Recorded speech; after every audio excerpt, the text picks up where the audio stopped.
Okay, welcome to the 93rd episode of an Evolving Man podcast. Today I'm excited to be speaking to Zena Me. Zena works with senior leaders, coaches, and constellators who want to transform social systems, making them more just, equitable, and eco-conscious. She is an experienced teacher, coach, and constellator in the lost art of eldership and leads an online elders community offering programs for those who are trapped in midlife and want to find their unique eldership niche. Welcome, Zena. Thank you. Thank you for having me. Yeah, pleasure. So I love sometimes to segue how we connected. I think it was through the documentary. I think we kind of connected through Ben and Simon, and then we met about a month ago. And I was like, oh, I'd love to interview you. So thank you for coming. Thank you. So how I'd love to begin the podcast is how just you explaining how did you get into the work you now do, Zena? So I started off pretty early in leadership development. I was always fascinated by leaders, although I didn't label people leaders. They were often people in power, positions of power. So when I was in my early 20s, I went and worked for the police, Greater Manchester Police in the UK, and found myself working with senior police officer leaders. So very quickly, I became a teacher, probably one of the youngest teachers, but I was always fascinated with learning and development and personal development particularly, and started working with leaders on organisational development pieces or management development pieces. At that time, we didn't actually have a leadership or management development unit at Greater Manchester, but I was part of the team that set that up as well. So, and there was a lot of massive change going on at the police at the time. So there was a real culture change, and again, we didn't label it culture change. It was just what was happening in that moment, and there was a real movement towards changing the culture from it being a police force to a police service. And so we had a new chief constable. So there'd been a lot of trauma in the organisation through leadership changes, through some political movement with Sir James Anderton, who was the chief constable at the time. It was very controversial chief constable. So I worked with them originally, and then the Home Office employed a Met chief constable that came to Manchester, and that was hugely different. And so our role within my particular unit was to change the culture from a force to a service. And you can imagine how well that went down in Manchester. Not well. Wow. That was my first kind of stepping in to working at a very senior level, and I was very young. And how did it develop over the years, Zena?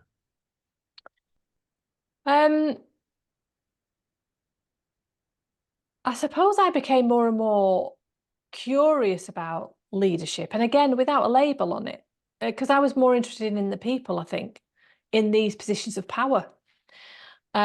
So I was always excited to be working at that level.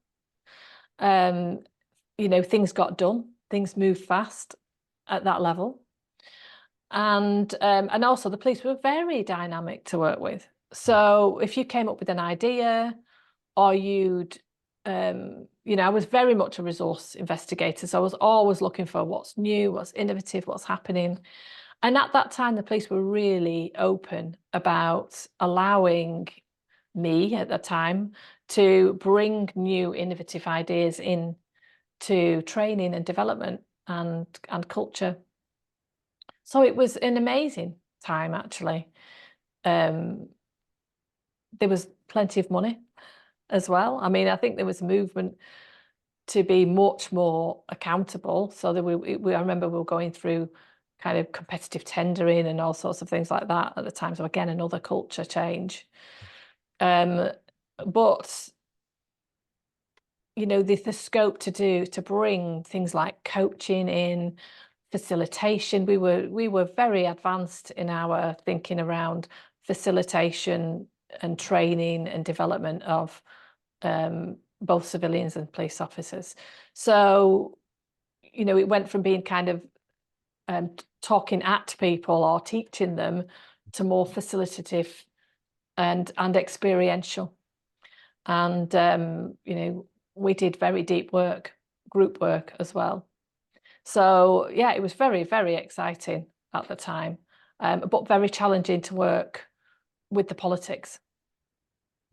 Thank you, thank you. And over this time you've worked, what would you say makes a good leader? What is good leadership, Zena? I think being aware that, I think one of the things that I recognised was that there is the person and then there's the role within the system of leadership. And often what I noticed that was people got confused with that. They became identified with the power of the role. And that's often when things went wrong, is what I noticed, is that they couldn't separate themselves out from their position or that position of power. So increasingly, I was more interested in supporting leaders to see what their role was within the system itself, so that, you know, the role of a leader is holding a position of power within the system.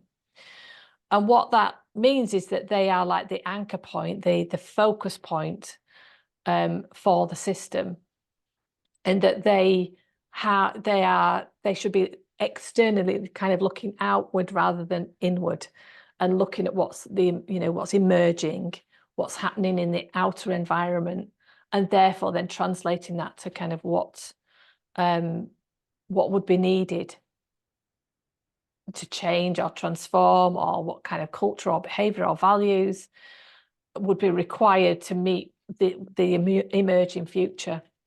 And I tended to find that a lot of leaders didn't do that. They tended to get caught up in their position and identified with it. And certainly for the police, that was a very, very common thing that would happen. So you became your rank, you became your position, and lost who you were. So for me, it's about being able to separate out you from the position, the role, the function of leadership, because leadership is serving something much bigger than you. It's serving the wider system and the wider systems. So it's not just the system of the organization or the institution or the business, but it's also the serving the wider social systems as well, and being conscious of that and how that might affect the system that you're the leader in. Thank you, thank you.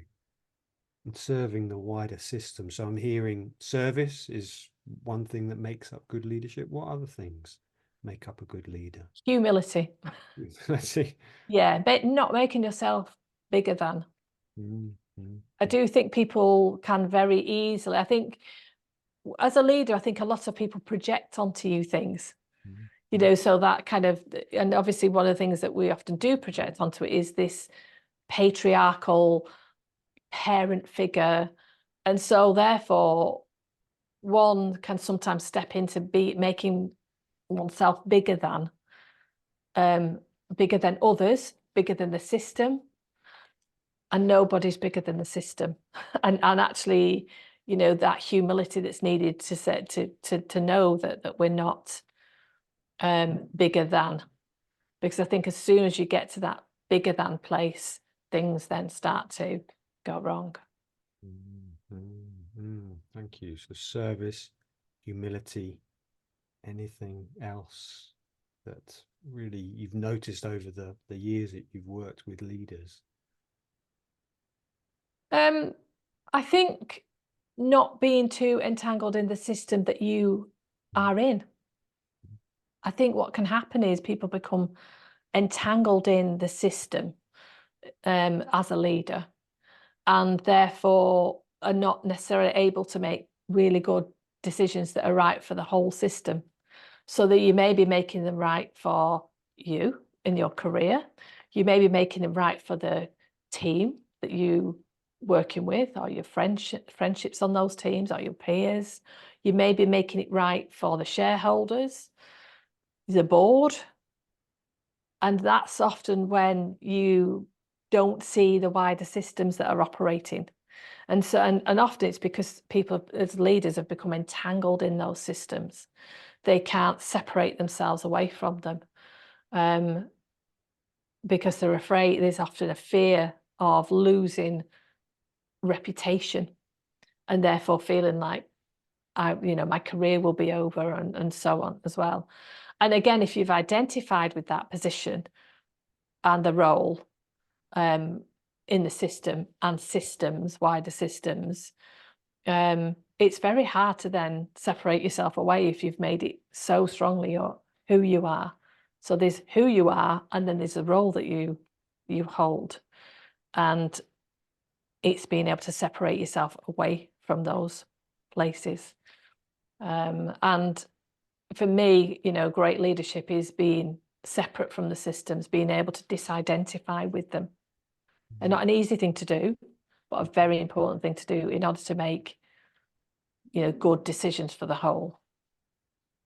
Thank you. As you speak, it's almost like attachment. If you're securely attached, you know your core being, you're able to hold that center more when you move into an institution. But almost if you're insecurely attached, it's that neediness or that trying to prove something. I'm just thinking off the top of my head, but obviously the subject around boarding school is so many of these people who've been to boarding school are insecurely attached. Like they're not secure within themselves. They're not really sure of that, not becoming entangled in the system. No, and often because they've become entangled in systems very, very quickly and very young. And so their identity is very entangled with these systems. And that, for human beings to lose that sense of identity can be an existential crisis. So it's terrifying. That sense of, I don't know who I am. I don't know where I belong. I don't know where my source of my power and integrity is, my agency is, because often we've had that agency taken away from us. And so if we've stepped into that at a very young age, in lots of ways, we've not been able to take life, so it's almost like we've not taken our own life. We've been living in the shadows of other people and the systems. We've not actually been able to step into life as an independent, viable human being. That's just not been, we've not been able to do that. So that threshold of crossing into who are we as, who genuinely are we as a person, can be huge and in some ways can feel quite life-threatening. But of course, what we're doing is we're living we're living for some other reason, not for ourselves, and therefore we've not fully taken life. Thank you, Zena. Would you say that leadership has changed since you were young working with the police into now? Would you say that our leaders and leadership as a whole is changing, or is it similar to when you began? I think there's a more of a recognition. I certainly remember kind of when emotional intelligence started to emerge in the field of leadership. And this sense of, I mean, I suppose, my background in the police, a lot of police officers, for instance, have come from the military. So, kind of being a good soldier, doing what you're being told, whether and not questioning it, not questioning the order, and you're just doing what you're being asked and trusting that what you're being asked to do is right. Was very much in the culture when I, was younger, and also that kind of, making yourself bigger than, that part of us that wants that leader to be bigger than us, the hero, the John Wayne figure, that soul hero who didn't need anybody, could do everything on their own.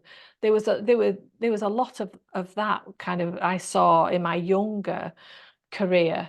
I'm thinking now of one police officer who I worked with, who was a very senior police officer, and he had, when you walked into his office, all the power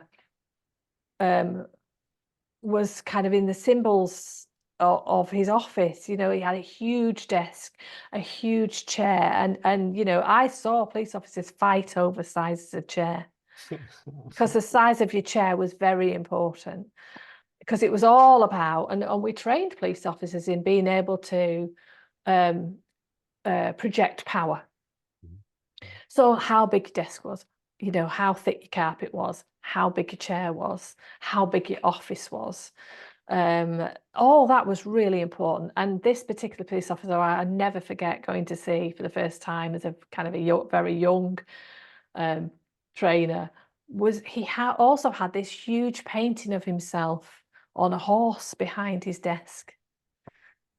I mean, and kind of him sat on this horse looking at the. So there was all this kind of commander, it was all very in the culture, I think, of leadership. I think we took a lot from, soldiers and military and so on.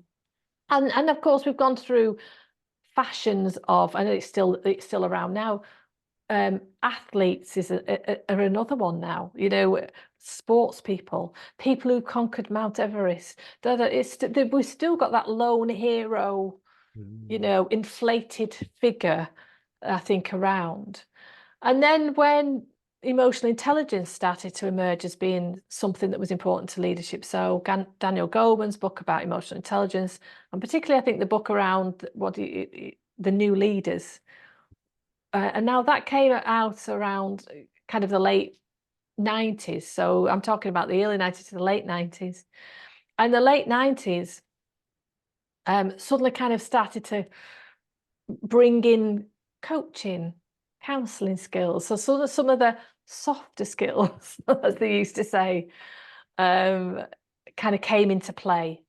And so there was a lot of work done around teaching people about emotional intelligence. But one of the things that I was delighted when this started to emerge. It was music to my ears. I was so excited about being able to put labels on things that we couldn't put, that were, credible and had been researched, and and that was exciting. And around the same time, I remember seeing the work of Dana Zohar in social intelligence, spiritual intelligence. So that was starting to come to the fore as well, although very much still in the background. So this was very exciting times. And so there was a lot of work done around, looking at some of the different aspects of leadership, which are much more compassionate, caring, supportive, more connected emotionally, and so on. So that was great stuff. But then I also noticed the academics kind of got hold of that. And I always think when the academics, then it gets taught. It's like, oh, we can teach people this. And you can't teach emotional intelligence. You know, you can, you've got to embody it. It's got to be experienced. You've got to be able to, you know, start looking inside. So this movement for looking inside oneself started, and of course we had the consciousness rise, you know. So I'm thinking of the books, like for instance by Richard Barrett on liberating the corporate soul, and values started to kind of come through. All very exciting stuff, but yet again talking about it, intellectualizing it, and making it something really complicated, so that you had to study it and understand it, but not embody it. So there was this talking the language, and you know, when you get into management, this management speak. So all the management speak started to be around emotional intelligence, and I got excited about that, but then started to notice, but you're not doing it. You're not actually doing it. And I remember getting to a point where I was working with leaders and they were going, this is brilliant. Yeah, yes, this is very powerful stuff. This is brilliant. And it's like, right, now we need to step in. And then we're like, no. You know, there was a real like, no.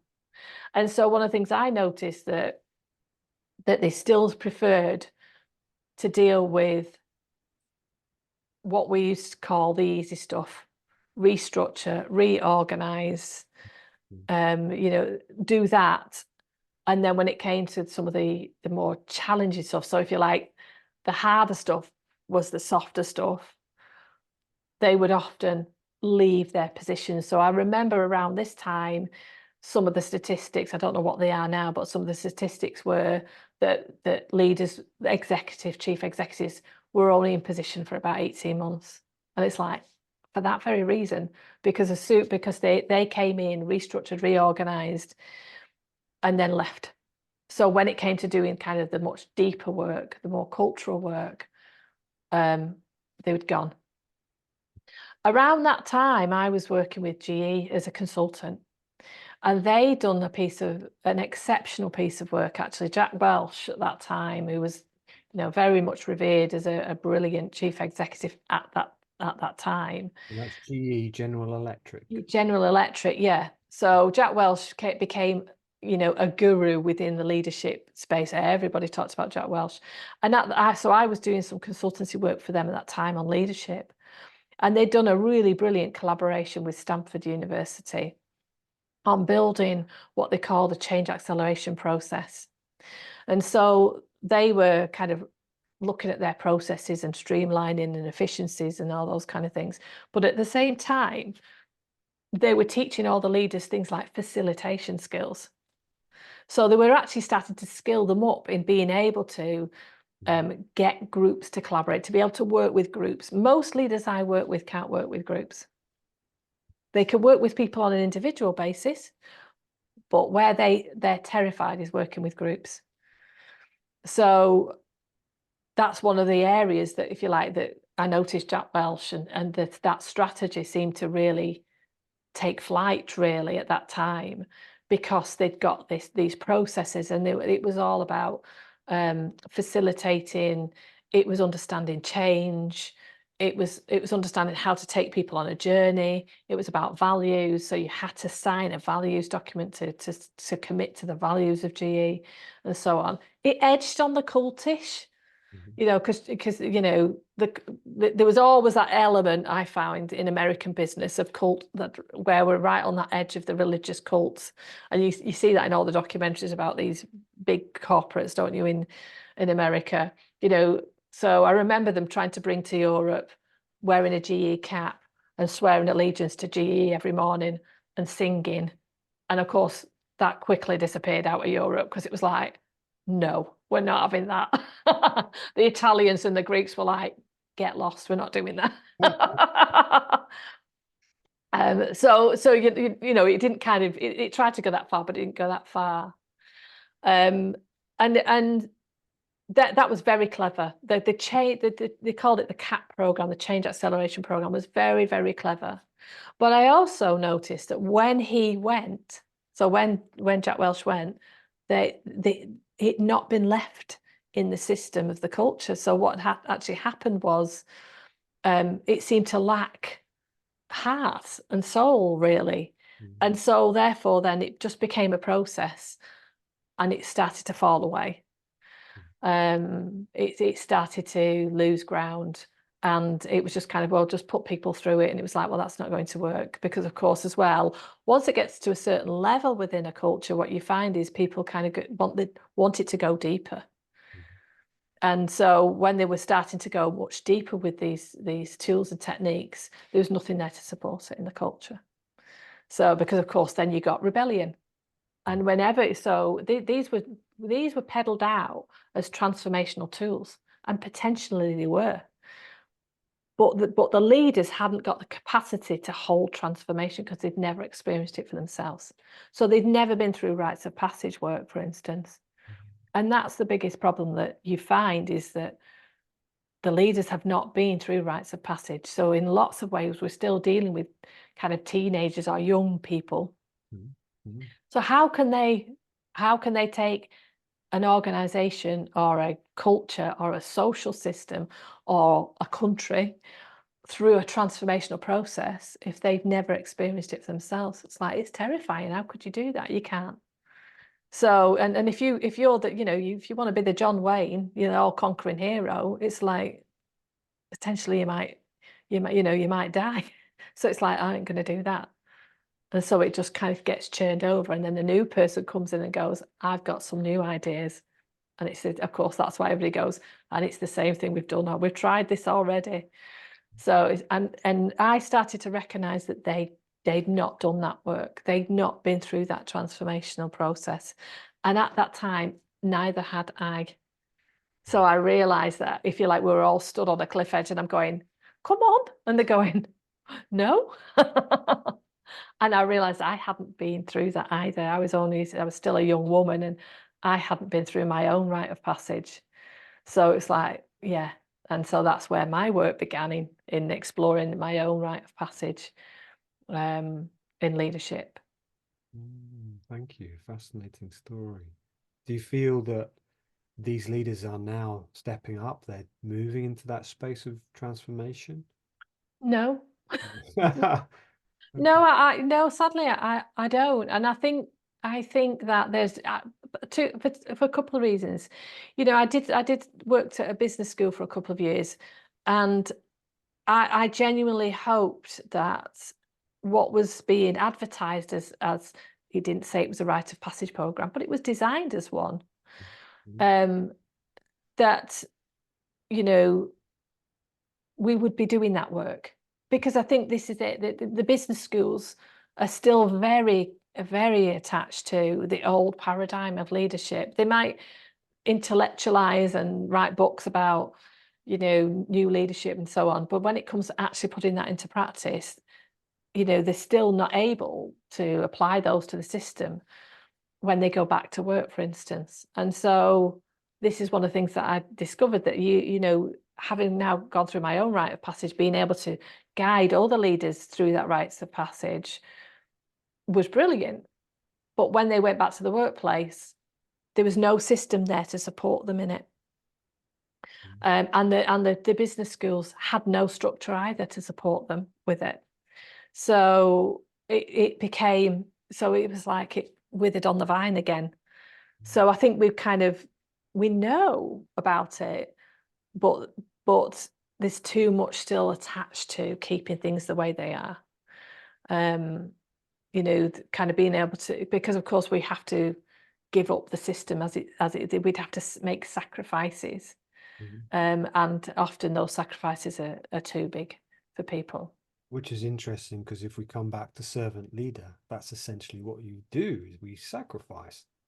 We bow down and we offer ourselves to the greater good. And if we don't sacrifice, we don't serve, then things fall apart. I mean, And I think a lot of leaders as well. I think one of the things that I noticed that was missing in our work, even in our work and the work that I did, even at business school, was that we never looked into the history. We never looked into history. We never looked into the history of these people and where they came from. So it was very much, we took them from kind of being born and looking at what's happened to them in their life. But we never talked about their family, what had happened, what was their own ancestral history, where were they born, what was the culture that they were none of that was looked at, because what happens is we hit a threshold in servant leadership where we have to cross a loyalty. We have to betray the system, and that's terrifying because we risk our belonging in those systems. So a lot of leaders are entangled in their family systems. So if they've been sent, if they've been seen as, for instance, a very privileged person, and they've been well educated, and there's been an expectation of what they're going to do with their life and how they're going to be, and who they're going to associate with, and who they're going to belong with, and all those kind of things. Well, when you follow your servant leadership, you are very much in what we call the Imram. It's like we're in the sea, navigated by the stars. We had no idea where we're going to be led towards, and therefore we're going to pass through, or certainly hit, these thresholds of loyalty. And it's that often that people, is where the rite of passage is. And many rites of passage, not just one, but many rites of passage, where we may have to betray our family systems, our loyal, we may find some of those blind loyalties that we have. We may find that, the person we've married has married into the system and may reject us when we're following that path of integrity and servant leadership. So there's a lot at stake and a lot to look at. And I think a lot of people find it very difficult to cross those thresholds for understandable reasons. And there's not much support structure.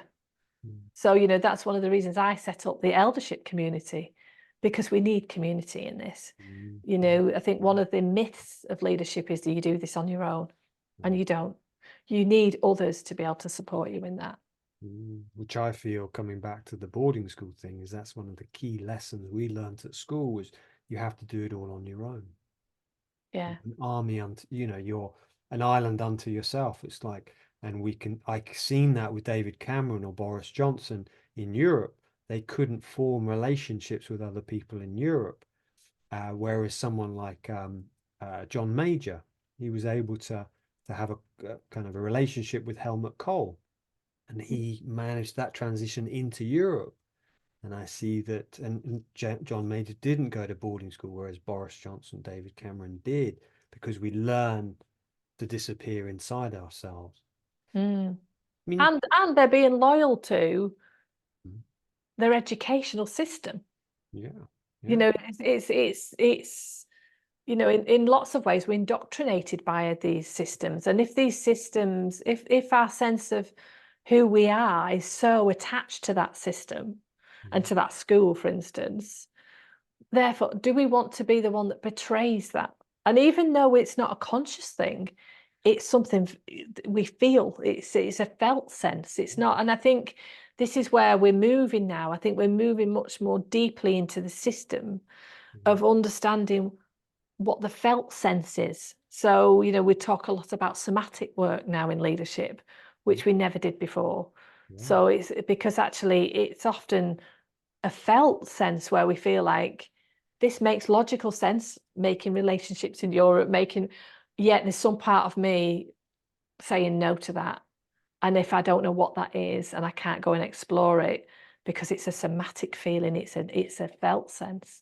So a lot of my work now is in that felt sense, because we have a relationship with it, and we're being loyal to something, and it's a blind loyalty. Often we don't know what that is. So these are bright guys, obviously, and they can intellectualize things. Yet this isn't an intellectual thing. It's something much deeper than that. Yeah, I think we disassociate. People have said to me, or boarding school or that type of education creates resilience, and I always say no, it creates dissociation. They're two different things. We go off into our heads, but we disconnect from what we feel. And I think it was a couple of years ago, I had an article come out in the Sunday Times, and on the Friday, the day before it came out, of the Friday, Saturday, I had this sudden feeling of terror in my body, and I'm like, what's Mm. this about? And I was in the supermarket and I just almost had a panic attack. And then it came to me, of course, you do not speak up. That was one of the unwritten rules in these schools, is you do not grass, you do not reveal. And it was a real somatic sense of, and once I understood it, felt it, had a few tears, and it was like, oh, it's fine, Mm. and move on. And obviously you'd built up some inner infrastructure and capacity to be able to hold in that terror and work with it. Mm, And this is where we often need support mm, because it feels so real mm, when mm, we're experiencing it. mm, Um, and even kind of when I think about my own experience of my own rites of passages, so my dad was a police officer, and my granddad was sergeant major, so he was a in the army and the military police. So there was this real being loyal to the system was huge in my upbringing, and being loyal to authority, being following the rules, being loyal to authority.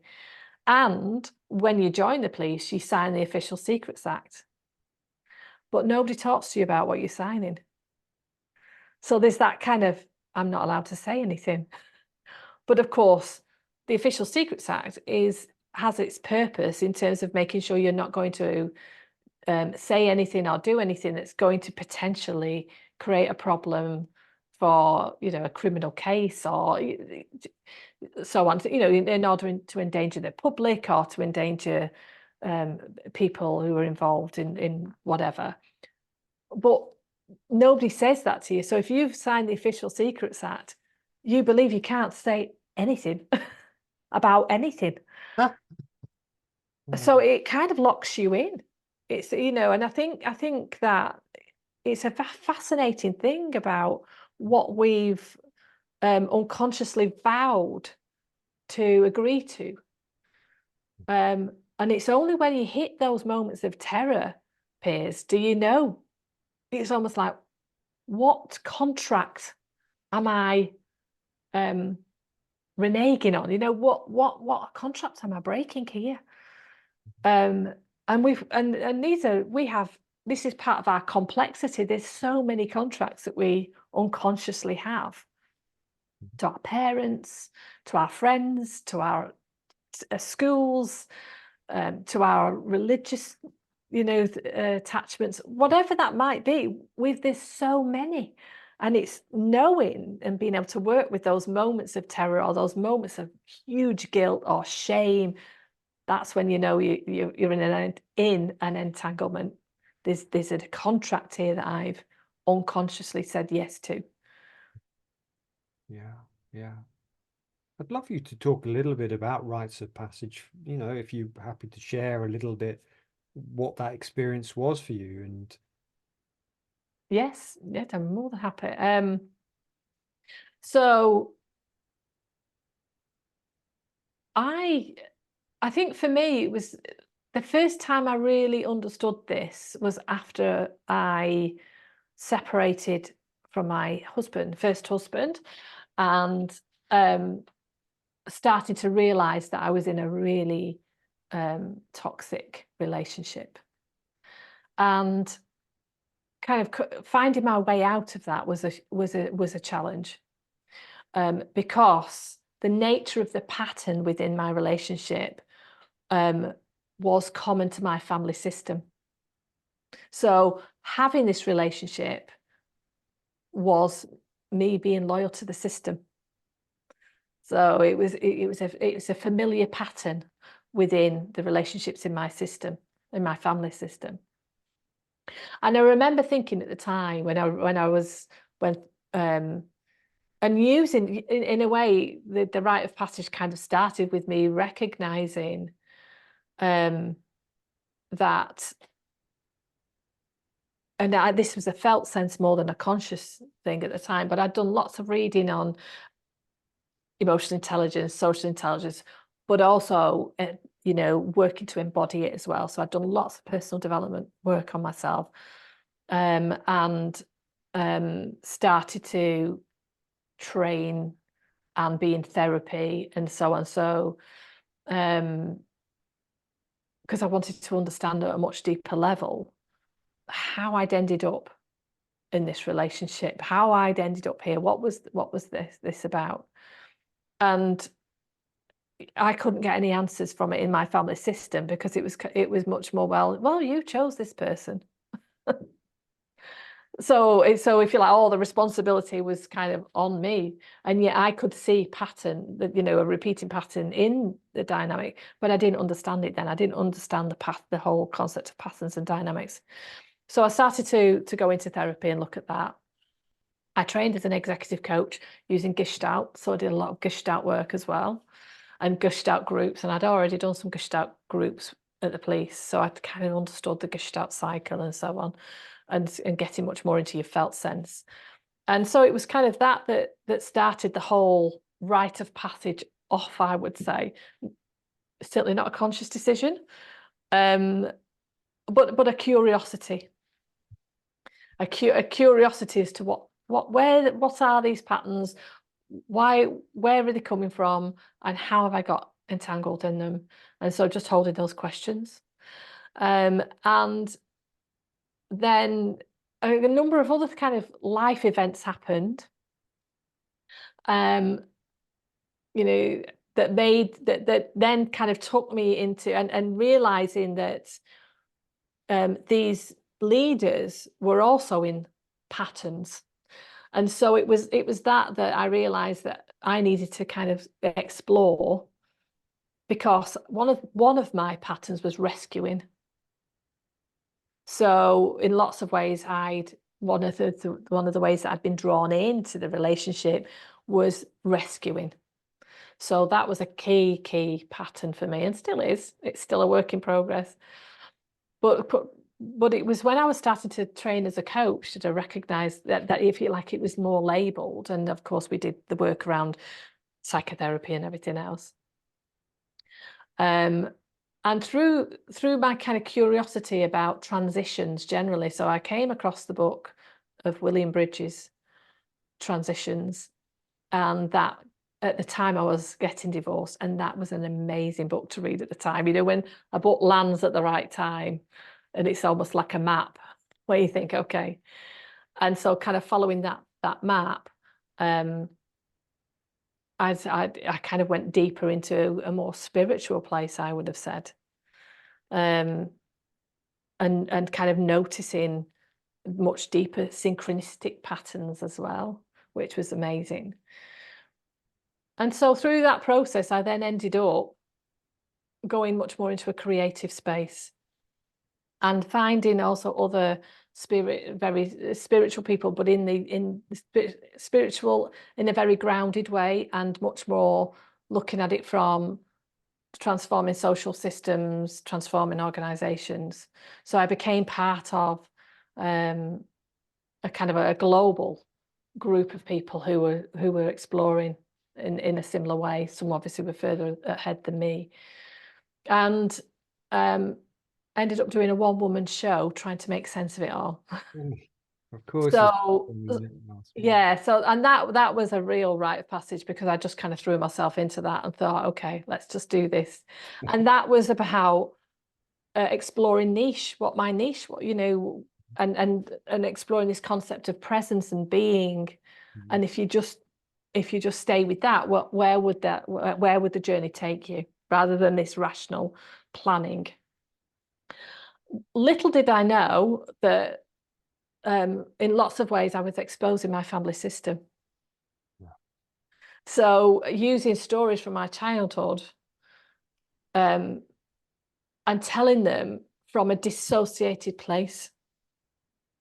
And I think it's only when you kind of get on the stage a few times and you kind of go, I'm telling this story. But actually, the more you tell it, the more embodied you become in it. And then realizing that actually some of these stories are trauma stories, actually. In fact, the vast majority of them are trauma stories. And so where that led me to was a real rite of passage, because I just could not stop exploring what that was. And at the time, I didn't label them trauma stories. I just knew they were. And so again, kind of working more therapeutically and so on, one of the themes that kind of came up very quickly was one of the patterns in my system was narcissism, very strong narcissism, in terms of being able to present oneself in a certain way, but then not being completely different, really, as a person. And so I started to really explore narcissism in a really deep way, and explore it in myself as well, and explore it in the leaders, because of course there was a lot of narcissism in the people that I was working with at the time. Not conscious narcissism, but there was narcissism there. And so suddenly it was kind of a real revelation to me that this is often as well why these leaders can't do servant leadership, because they're stuck in their own narcissism. And I have passion for narcissism. I don't want to label it as a negative thing, because we all have it. And there's healthy narcissism and unhealthy narcissism. And I think sadly it gets labeled as a negative thing. When actually it's to do with wounding. It's to do with that part of, that ourselves, our true self, has never been able to emerge. And so therefore we've become split away from who we are, and therefore present something different to the world, in order to protect that wounding. So that was kind of my rite of passage, looking at kind of the narcissistic systems and so on. And having to make some difficult decision, Piers. And I had to make a decision to step away from my family, because it would not explore this with me. So my parents, my brother, just would not look at this. They thought, it was like, she's gone mad. So, she's crazy, and I wasn't crazy. No. I was just actually getting into reality. I'd lived in a crazy world. And actually I was getting much more into reality, and the truth, what's actually the truth here. But I wasn't brought up in truth telling. It's just that was totally against the values of my upbringing. Mine too, similar. To not speak up, to not share. I mean, my family was mainly military, so military officers, naval, but army as well. It's like you didn't talk up. I think in my work, the people who've been most critical of my work is family, not the people who went to boarding school or had been trauma. It's more been, family members or friends of the family. It's like, oh, you can't speak up about this. And it's like, well, it needs to be talked about. We can't keep hiding this. Yeah. And interesting about narcissism, I interviewed Richard Grannon, who's quite a well-known figure around narcissism. And he went to boarding school himself. And he said, yeah, boarding school creates narcissists because we do disappear inside ourselves. It's all about us, because really there is no one else there. You've got to take care of yourself. So it's interesting that. I mean, I'd love for us to segue a little bit into emotional intelligence. I mean, when we spoke a month ago, I talked about this Professor Antonio Damasio, and he said, and this was from an article Nick Duffel wrote, about how we cannot make good decisions without emotional information. And when we go to these schools, which so many people, I mean, since we last saw, I've done a lot more research into just how many leaders globally have been to boarding school. And the US Secretary of State, the person who has created ChatGPT, so the basically AI solutions, NVIDIA, the chairman, the CEO. He was, bullied really badly at boarding school age 10 till 12. I realized so many of our leaders have been, and we learn in these institutions to stuff down our emotions and to hate the vulnerable. So I'd love for you to share a little bit. Maybe I know you've worked a lot with ex-boarders. Mm.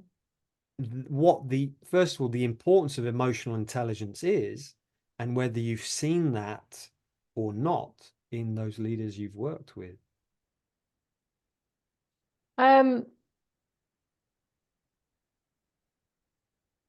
So I suppose if we've not been brought up having our feelings validated and not being able to label them, or someone to be able to label them for us as we're growing up, then it's very difficult to fully express all of who you are. So on a really positive note, one of the things that I think came out really positively about emotional intelligence is you can develop at any time of your life. So it doesn't mean to say that, if you reach middle age and you are still finding some parts of yourself difficult to express, for instance, that you can't do something about it. So I think that's a really important point with emotional intelligence. And certainly from my point of view, like you, I was not brought up to be emotionally intelligent. I was brought up to appear like I was. I was brought up to be very clever socially, but not actually emotionally. So I could very intuitively read a room and be able to converse well and be able to hold my own in almost every social situation, but I didn't have. I was, if you like, I was very limited in what emotions I was able to express, and actually probably the ones that were. And I think this is useful to ask oneself, which emotions were acceptable and which were not acceptable. Which were you shamed for and which were you celebrated for? So anger was one that was you were allowed to express to a point in my household. So, but only to a point, and certainly never against the system. So against someone else, yes, but never against the system. So you couldn't be angry with the system, whether that's the family system or the organizational system. Whether you couldn't be, it had to be somebody you were angry with, and somebody outside the system. So an outsider you could be angry with. So there's all these like little rules, isn't it? Of like, where can I? And so for me, I think, understanding there is a landscape and a journey to go on to explore that landscape of where those places in you can express and not express those emotions, and articulate them. I think that, when we look at a little child, the emotions come up without words. They can't articulate their feelings at a really young age. And it's us as parents and adults who, with compassion and resonance, hand them the word, so that it's like, that's what that is. I'm feeling anger, I feel rage, or I feel hurt, or I feel happy and joyful, or whatever that might be, or sad. So I think that we worked in organizations and systems historically that you don't, and particularly the English is probably one of the worst, where you don't show your emotions or feelings. Mm-hmm. It's very much kind of it's seen as quite disgusting in a lot of places, like, oh dear, don't bring that here. I think it's getting better, but I still think that a lot of leaders fake it. Do you know what I mean? I think the difficulty is now with this emotional intelligence is I think a lot of leaders know how to fake it, but because you feel it. There's no resonance in it. You don't feel, because that's the whole point, is it's an emotion, as in like there's a movement in it. I must feel something, otherwise there's nothing there. And so, we only have to watch the politicians to know how that works. It's all been incredibly well articulated with no feeling in it whatsoever. You get no sense of a feeling. And of course, a lot of that's been almost airbrushed out of them. It's been kind of trained out of them, for them to not, resonate with what they're saying. It's been trained to the presentation skills and spin and all that sort of thing. I think has been over. So my experience of it is a lot of people still a lot of leaders really still do struggle with being able to express themselves emotionally well, in a grounded, resonant way, and being fully present as they're talking. It still feels like you're spoken to from up here, not here. It's almost like there's still no body resonance, and I think we forget that the emotions also has sound and movement in them, and they can be kind of quite scary when you're working with them, to kind of feel them in the resonance of them in your body, being able to contain them, contain it so that it doesn't, we don't lose control of our feelings, and none of that's deep work. And I don't see a lot of work being done in that space. I think it's being done much more from a psychological point of view and an intellectual point of view, rather than actual kind of feeling and resonance point of view. And I think one of the things I'm noticing, Piers, is I think those leaders who are becoming more conscious and who want to step into that space of social transformation, are stepping into therapy or coaching or whatever that might be for them. And I think you've got to be careful with this, because I think, again, if we're not careful, a lot of these coaching therapy is just talking stuff again. Yes. Yeah.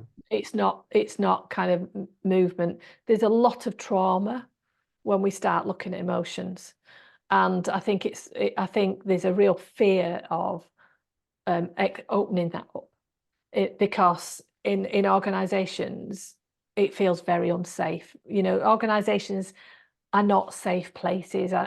So when we're saying to people, yes, bring your whole self to work, it's like, no, that's not safe. So for most people, it's not safe to bring their whole self to work, actually. That's really So worrying that organizations are not a safe place, because essentially organizations run the world on one level. That's quite scary to hear that they're not safe places. they're And not yet, safe. when we had our conversation a month ago, we talked about where the organizations originally came from, that it came from the empire, it came from, the uh, things like the East India Company and things like that. That's how, so it makes sense on one level, but it's quite frightening to think these organizations are not safe. No, they're not safe. I think I mean, when you start doing very deep work. So as a consultant, when you start doing deep work, most boards, most chief executives will never invite you in to that board level, because they don't feel safe themselves at that level. And so if the leader is not embodied in a safe space, then how can the culture of the organization be safe? Yeah. So you try doing teamwork or whatever in at senior level, it's very, very rare. It's very rare to see it done. It's a phenomena that we talk about in management consultancy. And the ones that are allowed in are often the ones, in terms of consultants, are often the ones that are colluding with the chief exec or the board. So they are colluding with keeping it safe and not changing anything. And so so they might do some skills stuff, or they may do some strategic stuff or whatever, but they never get into any deep stuff with one another. It's terrifying for them. So because they believe that somebody's out to get them, and at some point they could be flipped on them, and they could be out and be seen as a weak leader, or they've exposed something about themselves that's unacceptable. So it's very, very rare. And I've had many conversations with leaders who have spoken to me kind of, offline or in one-to-one work, where they've said, I really would love you to come in to do something, but there's just no way. There's just no way. So that feeling of kind of and it's not exposing just the elephant in the room, it's exposing the sharks in the room. So it's those things that are hidden under the surface that they know are there, and they're terrified of being exposed, and they might not even know what they are. So there is trauma in organizations, and more as management consultants, we're talking about trauma in organizations, and these traumas can go back centuries. So when we're talking about kind of colonialism and so on, and the empire, the trauma that the organizations have often, particularly they've been around this length of time, have got some connection to those public traumas as well. They've had some kind of, like for instance, even in the wars, they may have been in collusion with some of the things that have happened in the wars, and so there's a terror of bringing those to light. So, but they're sat as traumas in the organization, and the organization is only, if you think like an individual, it's dissociated. It's pretending to be something it's not. It exposes its values on the wall, but really they're just words on a piece of paper, because actually the culture feels very different, because there's like splits in the culture around the traumas that have happened, and they may be individual traumas, or they may be collective traumas. And I think a lot of the pioneering work in management consultancy work now is moving into that space and starting to talk about organizational trauma. Because until you cannot fulfill your whole potential if you have something that's holding you back in the past. So we often wonder why can't we move things forward? And it's a little bit like now with the politics of the UK. We can't move forward because how many traumas are we now carrying? We're carrying a Brexit trauma still. It's like we've done nothing about resolving that, and now we've got a pandemic trauma on top of a Brexit trauma, and obviously now we've got other traumas that are kind of coming, the war traumas as well. So it's bringing this, and we're seeing it in politics. We're seeing it in terms of, if you look at the local elections this week in the UK, and they're talking about the Muslim society kind of forming something different and voting for something different. That often, if you dig a bit deeper on that will be triggering old trauma in there from their past and their lands and the things that happened to them. So it has to find its way to being seen and acknowledged. And I think people, when we work in this space in organizations, I think people are afraid of being scapegoated and shamed. And I think but the healing isn't about the scapegoating and the shaming, like what we're seeing now at the post office, the scapegoating and the shaming. It won't resolve the issue, because actually it's more to do with what happened, being seen and grieved. And that's what's needed, rather than punished. You know, we seem to have we live in a very penal system that says we have to punish everything. It's like, well, punishing it doesn't heal it. It doesn't. It's part of, you know, part of people need to take accountability and responsibility for what happened, but it's much more about acknowledging what happened and grieving, and people being able to express that grief, because we're just totally grief illiterate. And that happen, that there's lots of that happening in organizations as well.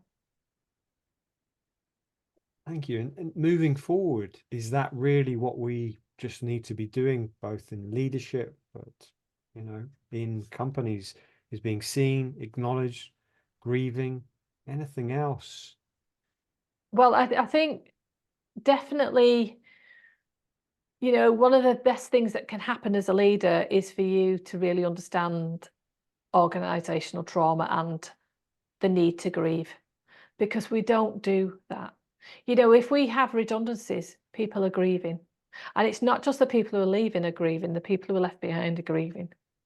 So there's never any processes put in place, or rarely, in my experience. You know, I've often been brought in on mergers and acquisitions when things have not gone well.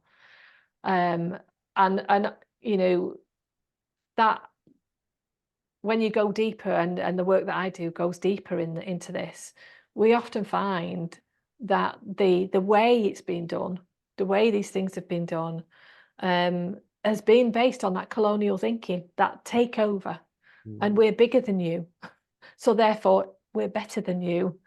And so, you know, and that's so disrespectful and dishonoring of the systems that are there, rather than saying, well, you know, let's honor who you are. Let me see you and honor you for what you are, and like, what can we now do together?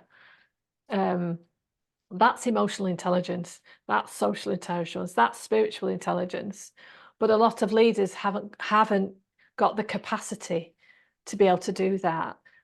And also the systems often are not supporting that, because they just want the results. You know, so just, you know, do what you can, get rid of whoever you can, and we just need the results. It's, you know, it's ruthless. And so I've had many a conversation with leaders who, when we've had the conversation about what should happen here, and they've said, but we can't do it. And then said to me, you don't understand the system, you know, it just won't let you do that. You know, the corporate system, the organization system, the systems are in place, and you don't do that. So if I, you know, I have to go along with the system in order to belong in it. Otherwise, I'll be seen as being different. And so this need to be fitting in and belonging. And I think a lot of that goes back to boarding schools. I really do. I've seen a lot, you know, when it's I found it's boarding schools and business schools. They have a lot to say in these spaces about who you are serving, and you're serving your shareholders. You know, and you know, it's like politics now, they're serving their parties, they're not serving citizens. In fact, we never use the word citizen. It's like, could you see me as a citizen, please, rather than, you know, you know, a consumer. We seem to have really shifted into a space that forgets that people are citizens of the land. Yeah, it's almost like, and I can't remember if I said a month ago, but this idea, I've spoken to a head teacher and he says, in an institution like a boarding school or a school, it's always the institution which comes first. The duty of care is always the institution, people second. And therefore abuse happens because, you know, well, I'm not going to talk about what happened because institution is most important. And what I'm hearing you're saying is basic business. It's the same. Institution is most important. People or citizen is second in importance. And it's almost like in all of these systems, we've got to turn that around. We've got to bring citizens, people become first and the institutions second. Well, that's about the survival of the institution. Yeah. But it doesn't make an institution thrive. because why was an institution founded in the first place? And if you go back to the founding principles, you'll often find the founding principles are for social reasons. Yeah. So, an education system, we fundamentally believe education helps people thrive. Mm-hmm. So that's its fundamental principle. That's why we have it. We don't have it for its own sake.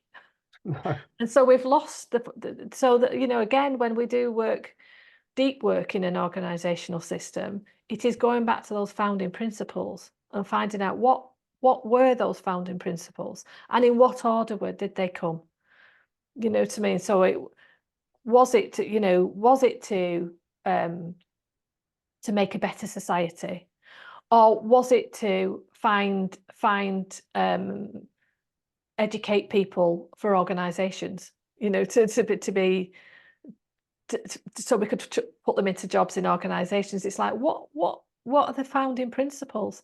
And we've either lost connection with those founding principles, or those founding principles were maybe a little bit suspect to start with, that we need to go back and look at.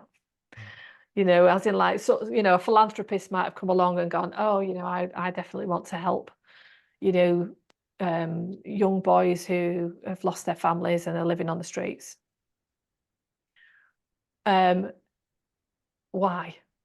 Why do you want to help those people? What is the founding principles behind that?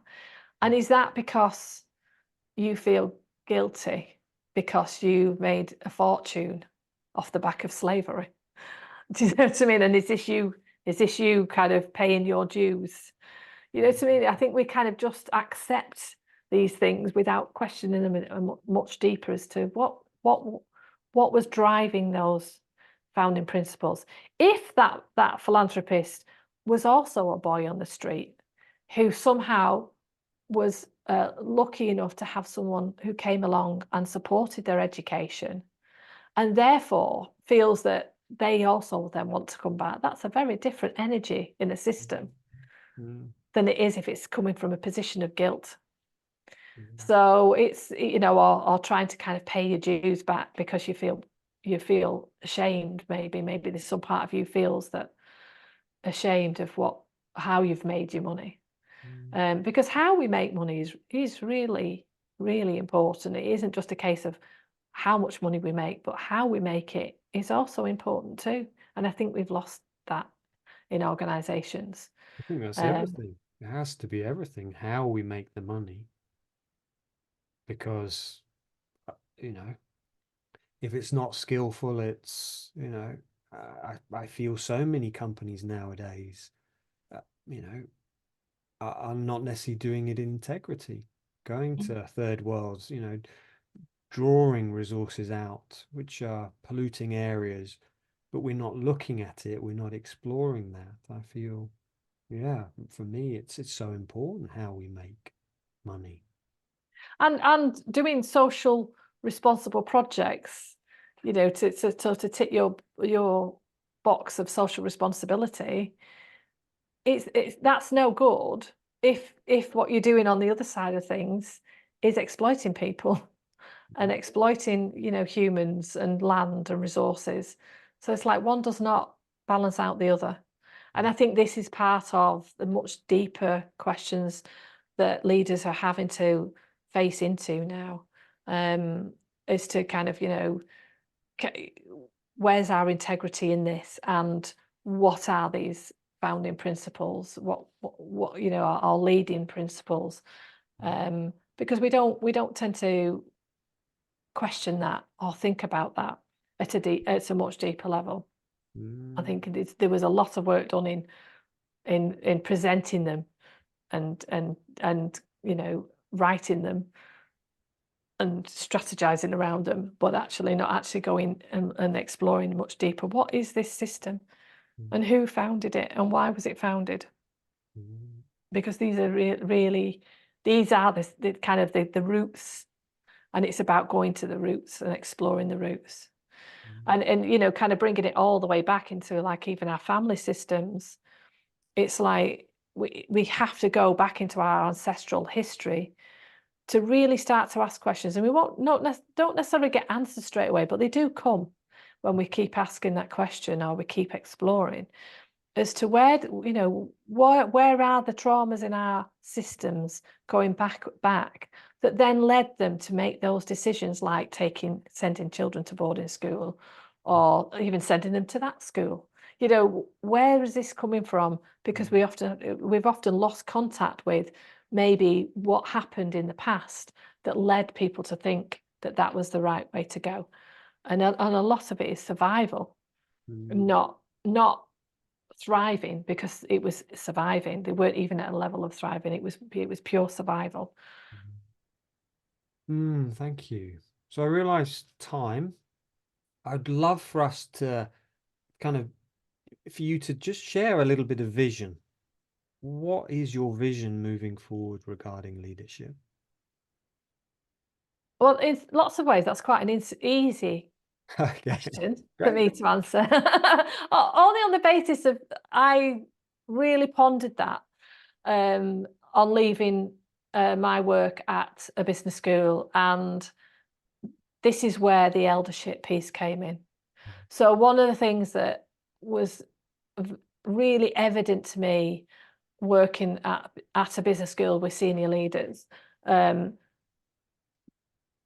this lack of eldership in society, lack of eldership in organizations, lack of eldership in politics, the whole thing. And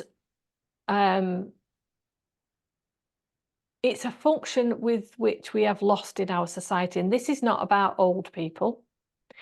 This is about people who've done that rite of passage work and who have disidentified from the systems that they've belonged to and can now hold that space between the emerging future, the ancestral history, and be there for kind of these future generations to be the wise counsel for them. And I'm not talking about mentoring. Mentoring is something different for me. Mentoring is about passing on your knowledge and skills and being able to obviously facilitate someone's career. This is not this. This is much deeper than this. For me, this is about fulfilling a role that's badly missing in our society. And eldership is not an age thing. So, I still have even this week, somebody's approached me, a younger person in their 30s who's, has kind of come out of an organization and realizing there's work to be done in truth telling in that industry. And so it's happening, but often they need eldership leaders, elders, to be able to support them in carrying on doing the work and being brave to do the work of transformation in their systems. So I'd love to see this recognition of the need for eldership and an understanding of what that looks like. Everybody's eldership is different. So mine would be different than yours. So that's why I talk about eldership niche. What's your niche? What's your particular nest and what does that look like? Because it'll be different than mine. Your background's different than mine. Your experiences, your life experiences, your inner world is different than mine. So what could that look like? And who are you a fit for as an elder? Who are going to come to you? You've done a brilliant job of niching into boarding schools because that's where your authority lies. That. Obviously coming from a military family, that's another part of kind of your eldership niche as well, in terms of understanding what that looks like and what that feels like to work with. So that to me, that's the vision. We need eldership now. We need to stop talking about leadership in a way and start talking about eldership, because because I think once we have those elders established in the systems and we start to recognize people as elders and think that's an elder, that person's an elder, or they're showing eldership, I think then that will shift leaders. I think it will enable them to be a lot braver to make bigger transformational decisions. But we're missing it. We're missing it in all our systems.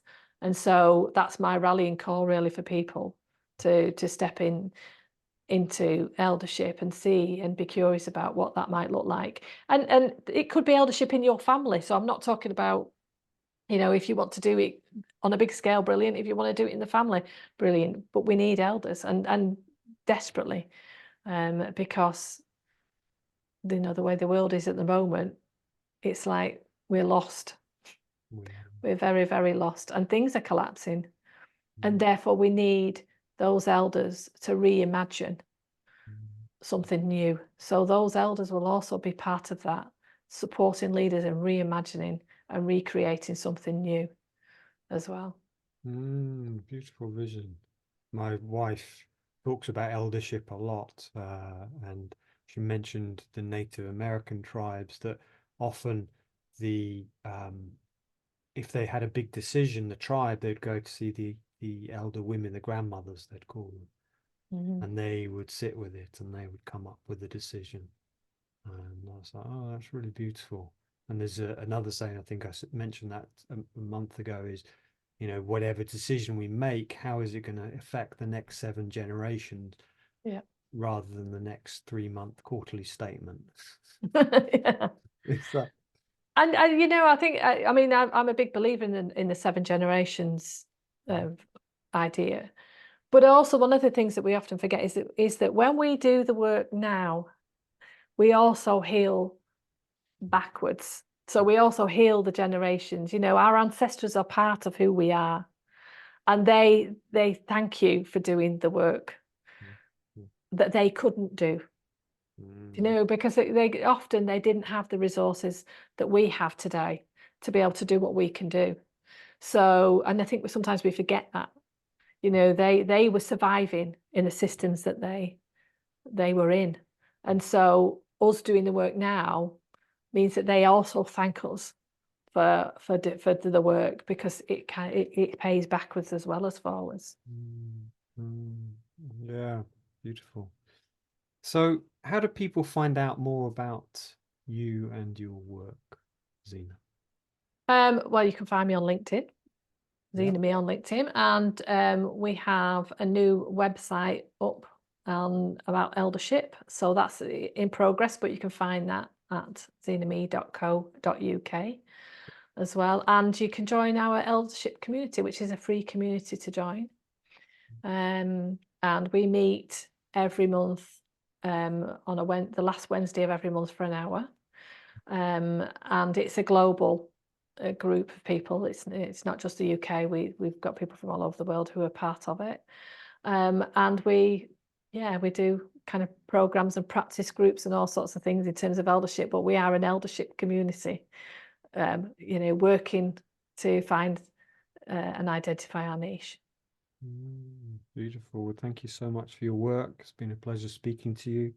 And yeah, if I can support your work in any way, please let me know. That's lovely. Thanks, Piers. Thank you for your work as well. Wow, pleasure. Okay. Bye-bye. Bye-bye.